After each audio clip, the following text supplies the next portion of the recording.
Forbidden Desires, a stepmother's journey through love and betrayal. Hi, I'm Margaret Thompson. I'm 45 years old, and this is my story. A real story that changed everything I thought I knew about love, family, and myself.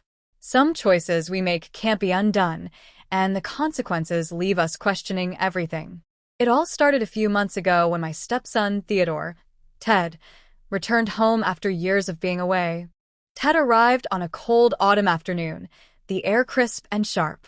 Margaret had been tending to the garden when she heard the sound of tires crunching on the gravel driveway. Wiping her hands on her apron, she stood to see an unfamiliar pickup truck pulling in. When the door opened, a tall man with a rugged build stepped out, his sandy blonde hair catching the fading sunlight. She froze for a moment, her heart skipping a beat as she realized who it was. "Hi, Margaret," Ted said, his voice deeper than she remembered, with a gravelly edge that hadn't been there before. "It's been a long time." "It has," she replied, trying to mask her surprise. "Welcome back." Ted had left home years ago, determined to carve out a life for himself far away from the small town he'd grown up in. His visits had been sporadic at best, but now he was here, and Margaret could sense the weight of his return. His eyes held a heaviness, a quiet pain she couldn't ignore. Inside, Henry greeted his son with open arms, thrilled to have him home. But Margaret noticed the tension in Ted's shoulders, the way he avoided meeting his father's gaze for too long. Over dinner, he revealed the reason for his sudden return. His marriage had ended. His wife of 2 years had cheated on him, and the divorce had left him emotionally and financially drained. Margaret felt a pang of sympathy. She watched him closely that night, noticing the cracks in his composed facade, the sadness lingering behind his quiet demeanor. At first, Margaret chalked up her growing awareness of Ted to motherly concern. She told herself it was natural to want to help him heal, to offer comfort. But as days turned into weeks, she found herself looking forward to their conversations, the moments they shared while Henry was busy with his work on the ranch. Ted was nothing like Henry.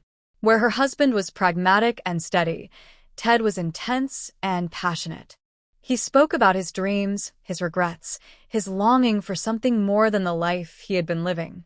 Margaret found herself opening up to him in ways she hadn't with anyone else, sharing her own fears and frustrations. One night, as they sat on the porch watching the stars, Ted turned to her and said, "You ever feel like you're stuck in a life that isn't yours?" Margaret hesitated, the question cutting too close to the truth. "Sometimes," she admitted. He nodded, his gaze distant.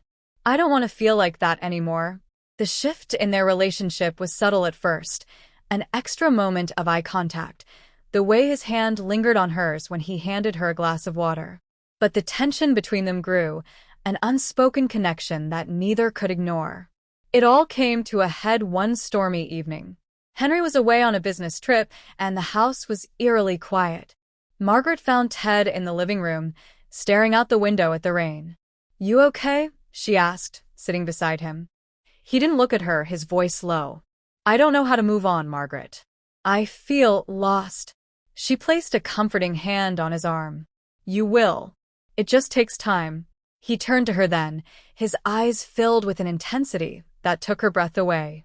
"I don't think time is the answer. Not for this." Before she could respond, he leaned in and kissed her.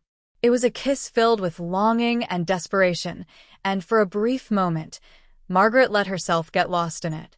But when they pulled apart, reality came crashing down.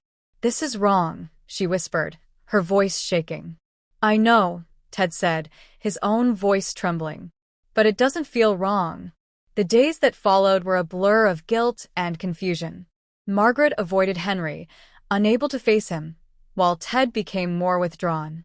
Their stolen moment weighed heavily on both of them, but the pull between them remained, undeniable and dangerous. One evening, Henry confronted Margaret after dinner. "You've been distant lately," he said, his eyes searching hers. "Is something going on?" Margaret froze, her mind racing. "I've just been tired, that's all." But Henry wasn't convinced. "Is it about Ted?" he asked, his voice sharp. Her heart stopped. "What do you mean?" "I see the way he looks at you, Margaret. And I see the way you avoid looking at him. Tell me the truth." Unable to lie, Margaret confessed everything. The pain in Henry's eyes was unbearable, and for the first time in years, she realized just how much she had taken his love for granted. "You've destroyed this family," he said, his voice breaking. Ted overheard the argument and stepped in, trying to defend Margaret. "This isn't her fault," he said. "I'm the one who—" "Don't," Henry interrupted, his face a mask of fury. "You're my son, Ted." "How could you do this to me?" The confrontation marked the end of their fragile family dynamic. Henry packed a bag and left the house that night, and Ted followed soon after, unable to face the consequences of his actions. Margaret was left alone in the empty house, haunted by her choices. She sought counseling, determined to understand how she had let herself cross such a forbidden line. Henry eventually returned, but their relationship was never the same. They tried to rebuild, but the cracks in their marriage were too deep. Months later, Margaret received a letter from Ted. "I'm sorry for everything," he wrote. "I thought I could find something with you that I'd been missing my whole life, but all I did was hurt you and my father. I've moved to California to start over. I hope you can do the same." She kept the letter, a bittersweet reminder of the choices that had forever altered her life. Sitting on the porch one evening, Margaret looked out at the setting sun, the shadows stretching across the yard. "Some moments in life change everything," she murmured to herself. "And some wounds never fully heal. But life goes on, and so do we." Her story was one of heartbreak, betrayal, and redemption. A reminder that even in our darkest moments, there is always the possibility of finding light again.